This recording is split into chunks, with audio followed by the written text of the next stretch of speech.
राष्ट्र बैंकले स्रोत नखुलेको भनी रोक्का राखिएको मुक्तिश्री सिमेन्ट उद्योगमा आएको वैदेशिक लगानी रकम नरोक्न सर्वोच्च अदालतको आदेश। चौधरी ग्रुपलाई आधारभूत टेलिफोन सेवा सञ्चालन गर्न दिन अन्तरिम आदेश। सदस्यहरूले संशोधनको खाँचो औल्याएपछि नेकपाको स्थायी कमिटिबाट अध्यक्षद्वयको प्रतिवेदन पारितमा ढिलाइ।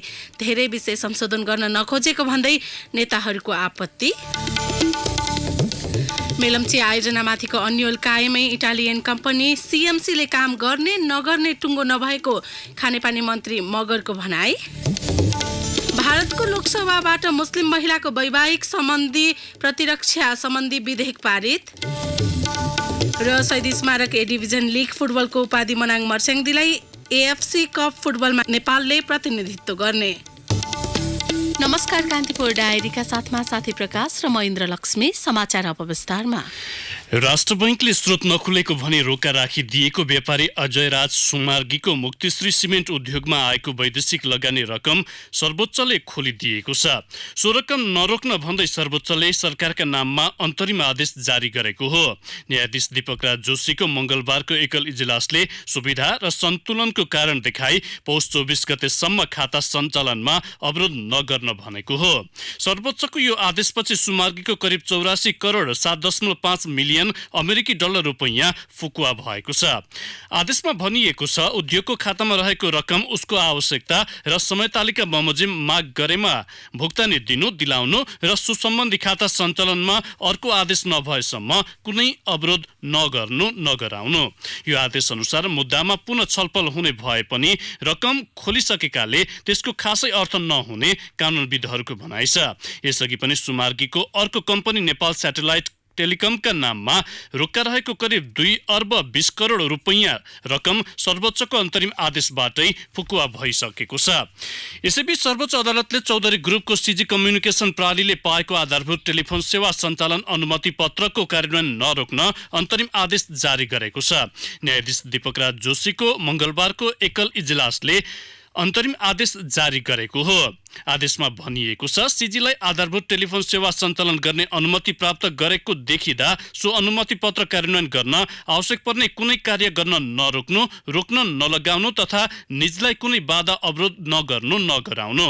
पूर्वाधार नपुगेको भन्दै सीजीलाई प्राधिकरणले आधारभूत टेलिफोन सेवा सञ्चालनको अनुमति दिएको छैन।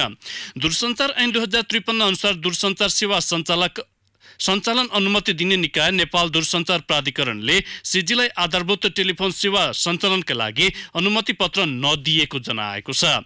प्रधान न्यायाधीश ओम प्रकाश मिश्रले अवकाश लिनुभन्दा 4 दिन अघि पेशी व्यवस्थापन गरी एकपक्षीय सुनवाईका आधारमा दूरसञ्चार बजारमा महत्त्वपूर्ण अर्थ राख्ने मुद्दाको सुनवाई गरी अन्तरिम आदेश जारी भएको हो। परमादेश जारी हुनुपर्ने आदेश एकपक्षीय सुनवाईका आधारमा दिएको भन्दै अदालतका कतिपय आदेशको चर्को आलोचना हुने गरेको छ। प्रधानमन्त्री एवं नेकपा अध्यक्ष केपी शर्मा ओलीले सरकार र पार्टी ठिक ढंगले चलिरहेको भन्दै स्थायी कमिटी बैठकमा पेश गरेको राजनीतिक प्रतिवेदनको बचाउ गर्नुभएको छ। तर केही नेताले अध्यक्षको जवाफ चित्त बुझ्दो नभएको भन्दै प्रश्न उठाएपछि हिजो प्रतिवेदन पारित गर्ने उहाँको प्रयास विफल रह्यो। ओलीले प्रतिवेदन मूलत सही रहेको विश्लेषण गरी पारित गर्न प्रस्ताव गर्नुभएको थियो। नेता भीम रावल र घनश्याम भुसालले बैठकमै उठेर प्रतिवाद गर्नुभयो। अन्य नेताले पनि ओलीको जवाफ चित्त नबुझाएपछि बैठक आज बिहानसम्म लागि स्थगन भएको छ। नेताहरूले सरकार सञ्चालन, सरकारका निर्णय, पार्टी सचिवालयका नाममा गरिएका एकता प्रक्रिया सम्बन्धी निर्णयमाथि प्रश्न उठाएका थिए। दर्जनौं प्रश्न उठे पनि अध्यक्ष ओलीले बैठकमा समग्रमा जवाफ दिनुभएको थियो। अन्तर्राष्ट्रिय सम्बन्ध सुधारेको विकास निर्माणका काममा विस्तारै गति दिन थालेको भन्दै धेरै चिन्ता नगर्न नेताहरूलाई उहाँले ध्यानाकर्षण गराउनुभयो। निर्मला हत्या प्रकरण बाहेक शान्ति सुरक्षा, आपराधिक गतिविधि नियन्त्रणमा आएको प्रसङ्ग पनि उहाँले बैठकमा उठाउनुभयो। राष्ट्रिय हितका विषयमा कुनै सम्झौता नगरिने उहाँको भनाइ थियो। पार्टी एकता ऐतिहासिक भएकाले यसका उपलब्धि जोगाएर अघि बढ्नुपर्ने उहाँको भनाइ छ।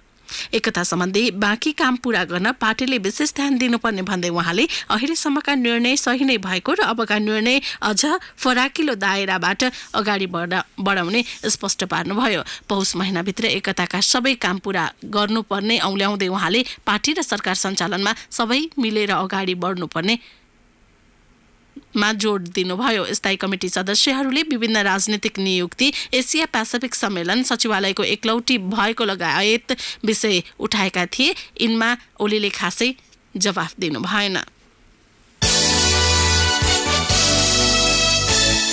विभिन्न परियोजनामा वैदेशिक लगानी भित्र्याउन सरकारले चैतमा गर्ने लगानी सम्मेलनको तयारी तीव्र गतिमा भइरहेको जनाएको छ। चैत 15 र 16 गते काठमाडौँमा आयोजना हुने सम्मेलनमा 5 क्षेत्रमा केन्द्रित भई लगानी भित्र्याउन पहल गरिने अर्थमन्त्री युवराज खतिवड़ाले जानकारी दिनुभयो।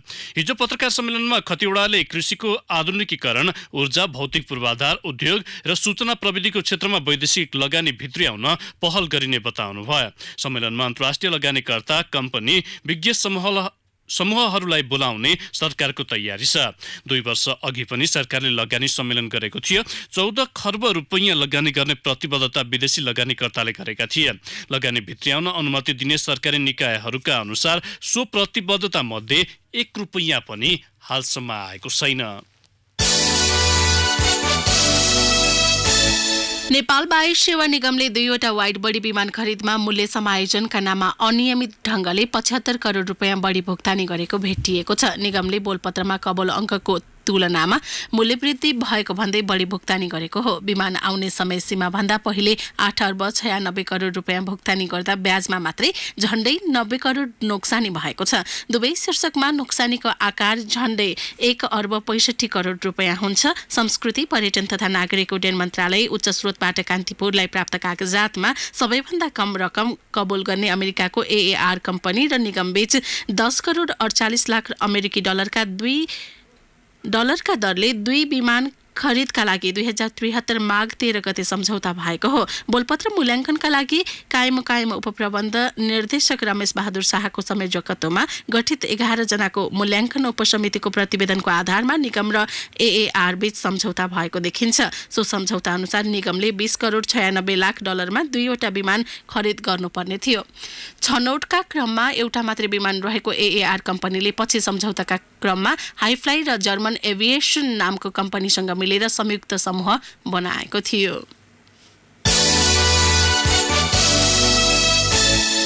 गैर आवासीय नेपालीले आफूहरूलाई नेपाली नागरिक सरहनै नागरिकता प्रमाणपत्र दिने व्यवस्था गर्न माग गरेका छन्। संसदको राज्य व्यवस्था समितिको हिजोको बैठकमा गैर आवासीय नेपाली संघ एनआरएनए का प्रतिनिधिले आफूहरूलाई नागरिकता दिने व्यवस्था सहज बनाउन आग्रह गरेका हुन्। संविधानमा संघीय कानून बमोजिम आर्थिक, सामाजिक र सांस्कृतिक अधिकार उपयोग गर्न पाउने गरी नेपालको गैर आवासीय नेपाली नागरिकता प्रदान गर्न सकिने प्रावधान रहेको छ।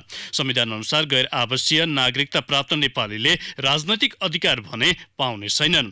गृह मन्त्रालयले संवैधानिक व्यवस्था अनुसार संसदमा नेपाल नागरिकता ऐन 2063 लाई संशोधन गर्न बनेको विधेयक लगेको छ। विधेयक राज्य व्यवस्था समितिमा विचाराधीन छ। संघले विदेशी मुलुकको नागरिकता प्राप्त गरी सार्क राष्ट्र बाहेकका देशमा बसोबास गरेको र साबिकमा वंशज वा जन्मका आधारमा निज वा निजको बाबु वा आमा, बाजे वा बजे नेपालको नागरिक भएको र पछि विदेशी मुलुकको नागरिकता प्राप्त गरेको व्यक्तिले अन्य नेपाली नागरिक सरह नागरिकता पाउनुपर्ने आफ्नो मान्यता रहेको धारणा समितिमा राखेको थियो। संघका अध्यक्ष उपेन्द्र महतोले गैर आवासीय नेपाली नागरिकता प्राप्त गरेका आमा वा बुवाका सन्तानले पनि यस्तो नागरिकता प्राप्त गर्ने व्यवस्था ऐनमै राख्न सुझाव दिनुभयो।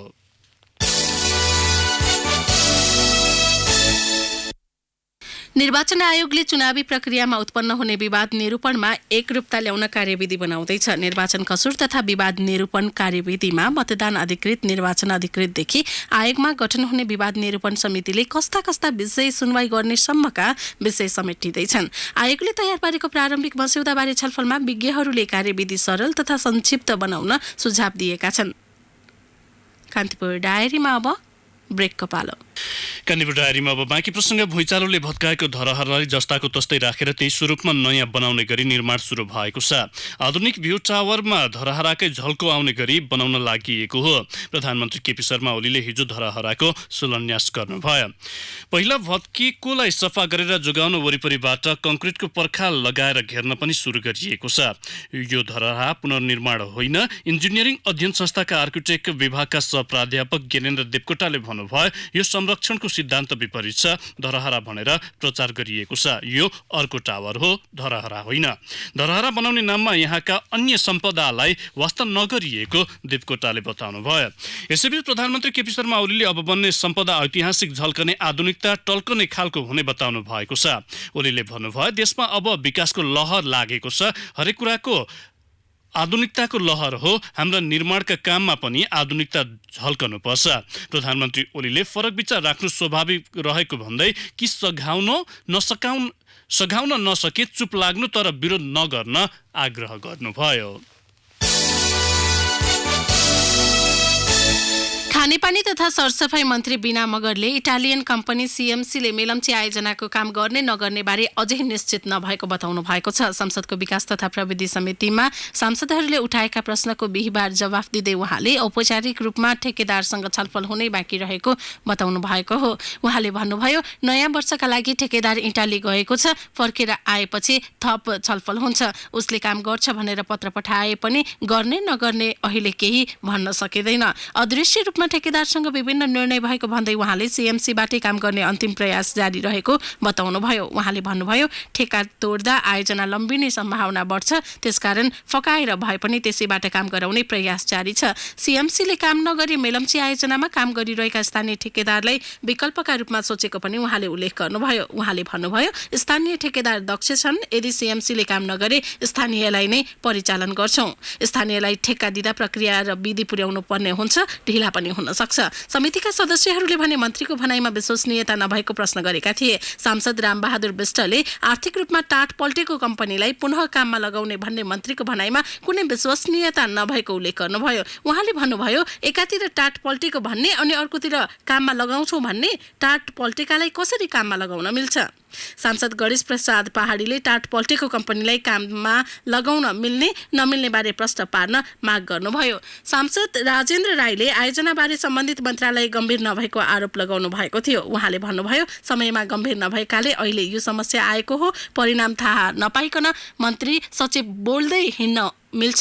सांसद विष्टले सचिव र मन्त्रीहरूले पटक पटक मेलम्ची बारे झुट बोलेर जनतालाई झुक्क्याएको आरोप लगाउनुभयो। खानेपानी तथा सरसफाई सचिव गजेन्द्र ठाकुरले विकास समिति आएर 60 दिनभित्र पानी ल्याउँछौं भनेर प्रतिबद्धता जनाएको भन्दै सांसद विष्टले जनतालाई झुक्क्याएको आरोप लगाउनु भएको हो। सांसद टोप बहादुर रायमाझीले पनि कर्मचारीले गलत सूचना दिएर सरकार र मन्त्रीलाई झुक्क्याउने काम गरेको आरोप लगाउनुभयो। उहाँले भन्नुभयो, किन कर्मचारी झुट बोल्छन्? सत्य विवरण प्रस्तुत गर्दा आखिर के हुन्छ? झुट बोल्दा सरकारको विश्वसनीयतामाथि प्रश्न उठ्छ। सीएमसीले अन्तिम अवस्थामा पुगेर आर्थिक रूपमा टाट पल्टेको घोषणा गर्नुको रहस्य पत्ता लगाउनु पर्ने उहाँको माग थियो। सरकारी वार्ता टोलीले नेत्रविक्रम चन्द नेतृत्वको नेकपाका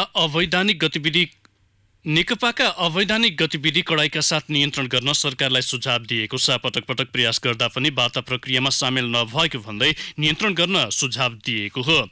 विभिन्न द्वन्द्व र समूहसँग वार्ता गरी समाधान खोज्न गत भदौमा सरकारले सांसद सोमप्रसाद पाण्डेको नेतृत्वमा वार्ता टोली बनाएको थियो। सो टोलीले नेकपालाई वार्ताको प्रक्रियामा ल्याउने पहल गरेको थियो।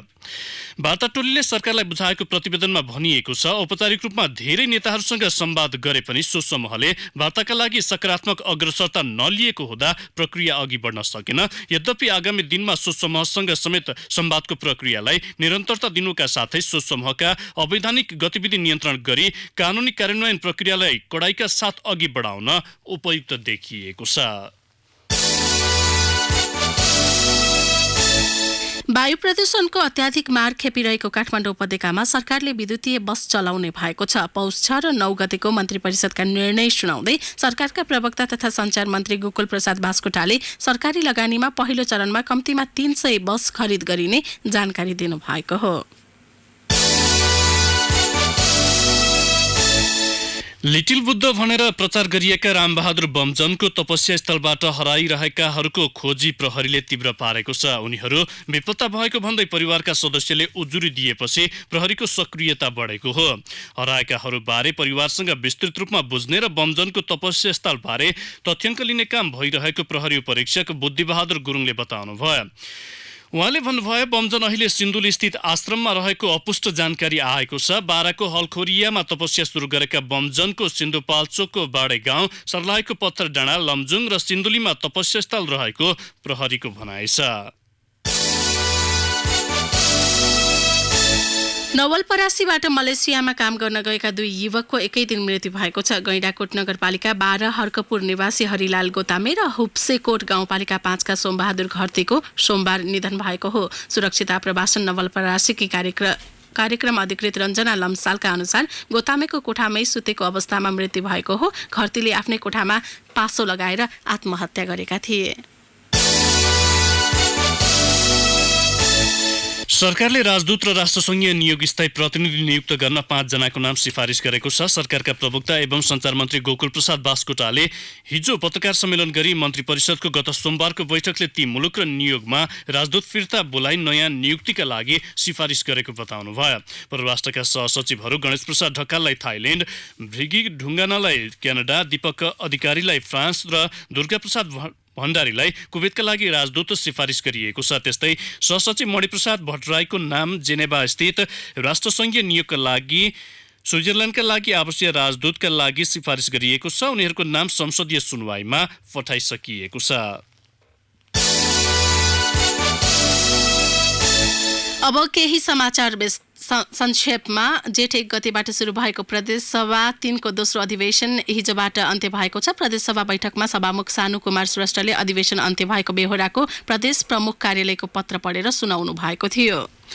पाल्पा जिल्ला स्थित स्थानीय तहका 81 मध्ये 18वटा चुरे क्षेत्रमा पर्छन्। ती वडाले चुरे संरक्षणको साटो दोहन गर्दै रुख ढालेर जथाभावी मोटर बाटो खन्ने क्रम तीव्र पारेका छन्। निजगढ अन्तर्राष्ट्रिय विमानस्थल क्षेत्रलाई सुरक्षित बनाउन बाउन्डरी फिनिसिङका लागि बाहिरी तथा भित्री तारबार निर्माण कार्य तीव्र पारिएको छ। पहिलो चरणको निर्माण काममा अहिलेसम्म 9 करोड रुपियाँ खर्च भइसकेको छ। सुनसरी मोरङ सिंचाई आयोजनाले 4 वर्षदेखि करोडौं रुपियाँ खर्चेर योजनाको इन्टेकमा पानी छिराउँदै आएको छ। हिउँदे सिंचाइका लागि सो योजनाले करिब 10 करोड रुपियाँ खर्च गरिसकेको छ। यसपालि पनि करिब 1.5 करोडको लागतमा स्पर मर्मत गरी इन्टेकमा पानी हाल्ने काम सुरु भएको छ। सरकारले नेपाल र अमेरिकी नागरिकका लागि पर्यटक भिसा शुल्क समान बनाएको छ। अब अमेरिकी र नेपाली पर्यटक दुवैले एक अर्को देशमा 5 वर्षे बहुप्रवेशी भिसा लिँदा $160 मात्र बुझाउँदा पुग्छ। स्वास्थ्य तथा जनसङ्ख्या मन्त्रालयमा सचिव पुष्पा चौधरीलाई कार्यकक्ष दिए पनि जिम्मेवारी तोकिएको छैन। सचिवको कार्यभार प्रधानमन्त्री कार्यालयबाट सरुवा भएर आएका केदार बहादुर अधिकारीले सम्हाल्दै आएका छन्। मन्त्रालयको वेबसाइटमा सचिवको आधिकारिक नाम नै तोकिएको छैन। विगतको तुलनामा पेट्रोलियम पदार्थको बिक्री वितरणमा 20% कमी आएको छ। नेपाल र भारतमा पेट्रोलियम पदार्थको बिक्री मूल्यमा एकरूपता आएका कारणले तस्करी नियन्त्रण भएको र नियमित आपूर्ति भएकाले पेट्रोलियम पदार्थको बिक्री वितरणमा कमी आएको हो। सर्वोच्चको आदेशपछि रिहा भएका राजीव गुरुङ, दीपक मनाङेले शपथ ग्रहण गर्न पाऊँ भन्दै गण्डकी प्रदेश सभामा निवेदन दिनुभएको छ। स्वतन्त्र उम्मेदवारका रूपमा गुरुङ प्रदेश सभा निर्वाचनमा मनाङ खबाट निर्वाचित हुनुभएको थियो। प्रधान न्यायाधीशमा प्रस्तावित चोलेन्द्र शमशेर जबरा विरुद्ध संसदीय सुनवाई समितिमा 9वटा उजुरी परेका छन्। समितिको सचिवालयले ती उजुरी अध्ययनका लागि आज छलफल गर्दैछ। परराष्ट्र मन्त्रालयले राष्ट्रपति विद्या भण्डारीका तर्फबाट इन्डोनेसियाली समकक्षीलाई पठाएको शोक सन्देशमा गलत शब्द लेखेर जारी गर्ने कर्मचारीलाई कारबाही अघि बढाएको छ। कुवेत स्थित नेपाली दूतावासले 14 जना घरेलु कामदारलाई उद्धार गरी स्वदेश पठाएको छ। लामो समय तलब नपाएपछि भागेर दूतावास पुगेका उनीहरूलाई उद्धार गरिएको हो। काठमाडौँ विश्वविद्यालय केयुले मुलुकमा नै पहिलो सुपर कम्प्युटर भित्र्याएको छ। जेनेभा स्थित विश्व प्रसिद्ध वैज्ञानिक अनुसन्धान प्रयोगशाला युरोपेली ल्याबोरेटरी फर प्र्याक्टिकल फिजिक्सले केयुलाई यहाँ जडित सुपर कम्प्युटर, नेटवर्क स्विच र केही यन्त्र उपलब्ध गराएको हो। र त्रिभुवन विश्वविद्यालय प्राध्यापक सङ्घको जारी अधिवेशनमा करार प्राध्यापकहरूले हिजो अवरोध गरेका छन्। यो सँगै उनीहरूको अधिवेशन अनिश्चित बनेको छ। कान्तिपुर डायरीमा पुनः ब्रेकको पालो। कान्तिपुर डायरीमा अब आर्थिक प्रसङ्ग। सरकारले स्वदेशी उत्पादन बढाउन 26 वस्तुमा निर्यात अनुदान दिने निर्णय गरेको छ। उद्योग वाणिज्य तथा आपूर्ति मन्त्रालयका अनुसार निर्यात अनुदान 3 देखि 5% हुनेछ। यसअघि निर्यात जन्य वस्तुले 2% अनुदान पाएका थिए। 75-76 को बजेट भाषणमा औद्योगिक उत्पादनको निर्यातमा 5% निर्यात अनुदान दिइने घोषणा गरिएको थियो। नेपाल र भारतबीच एनर्जी ब्याङ्किङ गर्ने सहमति भएको छ। भारतको राजधानी नयाँ दिल्लीमा गत बुधबार सम्पन्न विद्युत आदान प्रदान समिति पावर एक्सचेन्ज कमिटी PEC को 13औं बैठकले दुई मुलुकबीच एनर्जी ब्याङ्किङ गर्ने निर्णय गरेको हो। विद्युत बढी हुँदा अन्तर्देशीय प्रसारण लाइन मार्फत भारत लैजाने र अपुग भएको बेलामा फेरि ल्याउने गरी नेपालले यो अवधारणा भारतसँग प्रस्ताव गरेको थियो। आगामी वर्षदेखि वर्षायाममा नेपालमा उत्पादित विद्युत बढी हुने भन्दै नेपालले यस्तो प्रस्ताव गरेको हो। भारतमा भने वर्षायाममा विद्युतको माग उच्च हुन्छ। नेपाल विद्युत प्राधिकरणका कार्यकारी निर्देशक कुलमान घिसिङले दुई मुलुकका विद्युत टेन्डर मार्फत एनर्जी ब्याङ्किङ गर्ने सहमति भएको जानकारी दिनुभयो। सरकारी निकायहरूले न्यूनतम मापदण्ड पालना नगर्दा सार्वजनिक खर्च बढ्दै गएको सार्वजनिक खर्च पुनरावलोकन आयोगले जनाएको छ। गत भदौ 3 गतेको मन्त्री परिषदको निर्णयबाट गठित आयोगले सरकारी खर्चका दर्जन मनपरी औँल्याएको हो। हिजो पत्रकार सम्मेलन गरी आयोगका पदाधिकारीहरूले विभिन्न विवरण सार्वजनिक गरेका हुन्। अब अन्तर्राष्ट्रिय प्रसङ्ग। भारतीय संसद लोकसभाले 3 तलाक सम्बन्धी मुस्लिम महिलाको वैवाहिक सम्बन्ध प्रतिरक्षा विधेयक 2018 पारित गरेको छ। भारतीय मुस्लिम धर्मावलम्बी बीच आफ्नो श्रीमानले 3 पटकसम्म तलाक शब्द मौखिक उच्चारण गरेपछि वैधानिक रूपमै श्रीमानले छाड्ने अधिकार रहेको मानिन्थ्यो। सो कुरीतिलाई प्रतिबन्ध लगाउन भारतीय जनता पार्टी BJPले गत मंगलबार लोकसभाका सदस्यलाई डिसेम्बर 27 का दिनमा उपस्थित हुन पत्र जारी गरेको थियो। निकै लामो समयको अध्ययन र विभिन्न धर्मका गुरुकै गहन परामर्शबाट भारतको सर्वोच्च अदालतले यो प्रावधान कुरानकै मूल भावना र मर्म विपरीत भएको भन्दै अमान्य ठहर गरिदिएको थियो। संसदमा यस विधेयकमा मतदान हुँदा कांग्रेस र अल इन्डिया अन्ना द्रविड मुनेत्र कडगमले बहिष्कार गरेका थिए। अब एउटा खेल प्रसङ्ग। मनाङमा सैनिक क्लबले पल्सर शहीद स्मारक रिजनल लिग फुटबलको उपाधि हात पारेको छ। जारी लिगमा अपराजित रहेको मनाङले 2 खेल अगावै उपाधि आफ्नो नाममा लेखाएको हो। डिफेन्डिङ च्याम्पियन समेत रहेको मनाङ ए डिभिजन लिगमा 8औं पटक उपाधि उचाल्ने एक्लो टोली हो। यसअघि रानी पोखरी कर्नर टिम RCTले 6 पटक तथा रुसलाम 3 स्टार र न्युरो टिम NRTले 4 पटक उपाधि उचालेका छन्। ललितपुरको साधो बाटो स्थित एन्फा कम्प्लेक्समा हिजो भएको निर्णायक खेलमा मनाङले सङ्कटा क्लबलाई 3-1 गोल अन्तरले पराजित गरेको थियो। लिग च्याम्पियन भएसँगै AFC कप फुटबलमा मनाङले नेपालको प्रतिनिधित्व गर्ने भएको छ। लिगमा आज 11औं चरणका अन्तिम 2 खेल हुँदैछन्। आज 7औं स्थानको नेपाल पुलिस क्लब र तेस्रो स्थानको रुसलाम 3 स्टार तथा 10औं स्थानको सरस्वती क्लब र 4थो स्थानको त्रिभुवन आर्मी आम्ने सामने हुनेछन्। अब मौसम सम्बन्धी जानकारी। काठमाडौँ उपत्यका सहितका मुलुकका अधिकांश स्थानको मौसम सफा रहने जल तथा मौसम पूर्वानुमान महाशाखाले जनाएको छ। हिमाली क्षेत्रको मौसममा भने केही बदली आउन सक्ने विभागले जनाएको छ। केही बेर अघि 2 डिग्री सेल्सियस मापन गरिएको काठमाडौँ उपत्यकाको अधिकतम तापक्रम आज 15 डिग्री सेल्सियससम्म पुग्नेछ। सूर्योदय केही बेर अघि 6:53 भयो भने सूर्यास्त भरे साँझ 5:17 हुनेछ। हवस्, त्यही नै प्रसङ्गसँगै कान्तिपुर डायरीको यो बुलेटिन यही सकिन्छ। साथी प्रकाश र म इन्द्रलक्ष्मी बिदा हुन्छौँ। नमस्कार।